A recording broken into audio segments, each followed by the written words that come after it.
নমস্কাৰ আপোনালোক আটাইলৈকে স্বাগতম জনাইছো। আজিৰ আমাৰ আলোচনাৰ বিষয়বস্তু হ'ল বিশ্ব ব্ৰহ্মাণ্ডৰ সৃষ্টি ৰহস্য, ব্ৰহ্মা ভাৰ্চেছ বিগ বেং। ধৰ্মই হ'ল একমাত্ৰ ধৰ্ম যাৰ সময়ৰ ধাৰণা আধুনিক ব্ৰহ্মাণ্ড বিজ্ঞানৰ সৈতে মিলে। এয়া কোনো ভাৰতীয়ই কোৱা কথা নহয়, এয়া হ'ল 20 শতিকাত বিজ্ঞানক সাধাৰণ মানুহৰ মাজত জনপ্ৰিয় কৰাত সৰ্বাধিক অৰিহণা যোগোৱা বুলি গণ্য কৰা মহান বিজ্ঞানী আৰু বিজ্ঞান সাহিত্যিক পুলিটজাৰ বঁটা বিজয়ী কাৰ্ল চেগানৰ। তেখেতৰ বিখ্যাত আৰু এখন অতিকে জনপ্ৰিয় গ্ৰন্থ কসমছ গ্ৰন্থৰ 10ম অধ্যায়ত কাৰ্ল চেগানে এনেদৰে কৈ থৈ গৈছে। এই প্ৰসংগত আৰু অধিক কোৱাৰ আগতে বিশ্ব ব্ৰহ্মাণ্ড সৃষ্টিৰ একেবাৰে শেহতীয়া গৱেষণাৰ বাতৰি আপোনালোকৰ বাবে মুকলি কৰিছোঁ। প্ৰায় 9.7 বিলিয়ন আমেৰিকান ডলাৰ খৰচে 2021 ডিচেম্বৰ মাহত বিশ্বৰ 10খন অতিকে উন্নত দেশৰ সন্মিলিত প্ৰচেষ্টাত মুকলি হৈছিলে, মহাকাশলৈ উৎক্ষেপণ কৰা হৈছিলে জেমছ ৱেব স্পেচ টেলিস্কোপ। তাৰো আগতে 1990 চনতেই মহাকাশলৈ বুলি মুকলি কৰা হৈছিল হাবল টেলিস্কোপ মহাকাশ গৱেষণাৰ ক্ষেত্ৰত এক বৃহৎ যুগান্তৰকাৰী পদক্ষেপ আছিলে। হাবল টেলিস্কোপৰ দ্বাৰাই বিজ্ঞানীসকলে ডাৰ্ক মেটাৰ অৰ্থাৎ কৃষ্ণ গহ্বৰ এই ডাৰ্ক মেটাৰৰ আৱিষ্কাৰ কৰিবলৈ সক্ষম হৈছিলে 1998 চনত।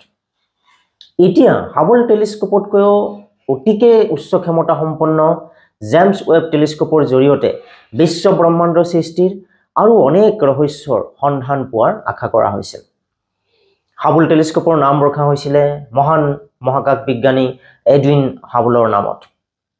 এডুইন হাবলে 1929 চনত গৱেষণা কৰি পাইছিল যে বিশ্বখন স্থিৰ নহয়, বৰঞ্চ বিশ্বখন ক্ৰমশ পৰিৱৰ্ধনশীল, অৰ্থাৎ ক্ৰমাৎ তাৰ পৰিৱৰ্ধন হৈ আছে, ক্ৰমাৎ তাৰ বৃদ্ধি হৈ আছে, এভাৰ এক্সপাণ্ডিং। তেতিয়া এটা বিজ্ঞানীসকলৰ মাজত প্ৰশ্নৰ উদয় হয়, যদি বিশ্বখন ক্ৰমশ পৰিৱৰ্ধনশীল তেতিয়াহ'লে সৃষ্টিৰ আৰম্ভতে কেৱল মাত্ৰ এটাই বিন্দু থাকিব লাগিব। এতিয়া বিজ্ঞানীসকলে অনেক গৱেষণাৰ মূৰত, অনেক বিচাৰ বিবেচনাৰ মূৰত তেওঁলোকে এই সিদ্ধান্তত উপনীত হয় যে এক অতিশয় উচ্চ ঘনত্বযুক্ত উষ্ণ বিন্দুৰ পৰা এই বিশ্বৰ উৎপত্তি হৈছে। আৰু এই তত্ত্বই গৈ সময়ত অনেক গৱেষণাৰ পিছত বিগ বেং থিয়ৰী হিচাপে জনাজাত হয়। তাৰপিছত বিগ বেং থিয়ৰীৰ পিছত বিজ্ঞানীসকলে আৱিষ্কাৰ কৰে যে পোহৰৰ গতিও সৰল ৰৈখিক নহয়, অৰ্থাৎ অকল এটা চিধা ৰাস্তাৰে পোহৰে গতি নকৰে। তেতিয়াহ'লে কোনোবা এটা সময়ত ব্ৰহ্মাণ্ডৰ অন্ত পৰিব লাগিব, সৰল ৰৈখিক হ'লে চিৰ পৰিৱৰ্ধনশীল হ'লেহেঁতেন, কিন্তু যদি অলপ বেকা হয় তেতিয়াহ'লে কোনোবা এটা পইণ্টত গৈ বিশ্ব ব্ৰহ্মাণ্ডখন শেষ হ'ব লাগিব। তাৰমানে বিশ্ব ব্ৰহ্মাণ্ডৰ এটা শেষ বিন্দু আছে, অৰ্থাৎ বিশ্ব ব্ৰহ্মাণ্ডৰ ধ্বংস আছে। আকৌ সেই শেষ বিন্দুৰ পিছতে আকৌ নতুন ব্ৰহ্মাণ্ডৰ সৃষ্টি হ'ব লাগিব শক্তি আৰু সময়ৰ বৈজ্ঞানিক তত্ত্ব অনুসৰি, যিহেতু ক্ৰমশ পৰিৱৰ্ধনশীল। অৰ্থাৎ সৃষ্টি, চলন আৰু ধ্বংসৰ এনেকুৱা অন্তহীন পৰিক্ৰমাৰ মাজেৰে ব্ৰহ্মাণ্ড অগণনবাৰ পাৰ হৈ যাব, এয়া শেহতীয়া বিজ্ঞানে কোৱা কথা। কিন্তু এই একেই ধৰণৰ কথা আমাৰ ভৱিষ্য পুৰাণ, ব্ৰহ্মবৈৱৰ্ত পুৰাণ, গীতা, ভাগৱত আদিত অনেকবাৰ কোৱা হৈছে, আমাৰ বেদত কোৱা হৈছে অনেকবাৰ। গতিকে আমাৰ সনাতনী বৈদিক সংস্কৃতিত কোৱা হৈছে যে এক অতি উষ্ণ স্বৰ্ণডিম্বৰ পৰা ব্ৰহ্মাণ্ডৰ সৃষ্টি হৈছিল। আজিৰ সময়ৰ জোখেৰে প্ৰায় 8.64 বিলিয়ন সৌৰবৰ্ষ হ'ল ব্ৰহ্মাৰ এটা অহোৰাত্ৰ, অৰ্থাৎ দিন আৰু ৰাতি মিলাই পেলাই যিটো হয় ব্ৰহ্মাৰ এই অহোৰাত্ৰ, যাক আমাৰ শাস্ত্ৰই কল্প বুলি কৈছে। পুৰাণত কোৱা হৈছে যে ব্ৰহ্মৰ কল্পৰ অন্তত ব্ৰহ্মাণ্ডৰ অন্ত হয় আৰু সকলো পৰম ব্ৰহ্মতে লীন যায়। আৰু তাৰপিছত কল্পৰ আৰম্ভণিতে সৃষ্টিৰ পুনৰ আৰম্ভ হয়।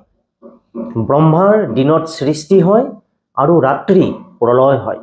অৰ্থাৎ আজিৰ বিজ্ঞানে যি কৈছে সেয়া হাজাৰ হাজাৰ বছৰ আগতে আমাৰ বৈদিক সনাতনী ঋষিমুনিসকলে আগতেই কৈ থৈ গৈছিল। পৃথিৱীৰ বিজ্ঞান জগতৰ এক অতিকে সবাতোকৈ সন্মানীয় গৱেষণা কেন্দ্ৰ CERN, the European organisation for nuclear research, এই অনুষ্ঠানত 2 মিটাৰ ওখ ভগৱান শিৱৰ নটৰাজ মূৰ্তি ৰখা আছে। 2004 চনৰ জুন মাহত এয়া স্থাপন কৰা হৈছিলে। কিন্তু কিয় বিশ্বৰ সবাতোকৈ সন্মানীয় বৈজ্ঞানিক গৱেষণাগাৰত ভগৱান শিৱৰ মূৰ্তি কিয়? এই লেখাৰ আৰম্ভণিতে উল্লেখ কৰা মহান বিজ্ঞানী কাৰ্ল চেগানে কৈ গৈছিলে যে বিশ্বৰ সৃষ্টিৰ ৰহস্য বুজিবলৈ ভগৱান শিৱৰ নটৰাজ ৰূপ হ'ল সৰ্বোত্তম। ভগৱান নটৰাজ শিৱৰ নৃত্য ৰূপক কাৰ্ল চেগানে সৃষ্টিৰ পাৰমাণৱিক নৃত্য হিচাপে অভিহিত কৰি গৈছিলে। মহান বিজ্ঞানী মহান সাহিত্যিক কাৰ্ল চেগানৰ 1996 চনত পৰলোক প্ৰাপ্তি হয় আৰু এইগৰাকী মহান বিজ্ঞানী কাৰ্ল চেগানৰ প্ৰতি সন্মান জনাই 2004 চনত CERNত ভগৱান শিৱৰ নটৰাজ মূৰ্তি স্থাপন কৰা হৈছিল। যি কি নহওক বাৰু, আমাৰ যি বৈদিক সনাতনী সংস্কৃতি আছে, বৈদিক সনাতনীৰ বিশ্বজনীন যি সাৰ্বজনীন গ্ৰহণযোগ্যতা আছে, যি বৈজ্ঞানিক তাৎপৰ্য আছে, সেয়া আমি ইয়াৰ পৰাই, এই ক্ষুদ্ৰ ঘটনাটোৰ পৰাই আমি কিঞ্চিত হ'লেও আভাস পাব পাৰোঁ। বৈদিক সনাতনী সংস্কৃতিৰ, বৈদিক সনাতনী দৰ্শনৰ এনেকুৱা অলেখ বিষয় লৈ মই মণি কাশ্যপ আপোনালোকৰ মাজলৈ আহি থাকিম। আপোনালোকৰ দিনটো শুভ হওক, মংগলময় হওক, তাৰেই কামনাৰে আজিলৈ সামৰিছোঁ। ধন্যবাদ।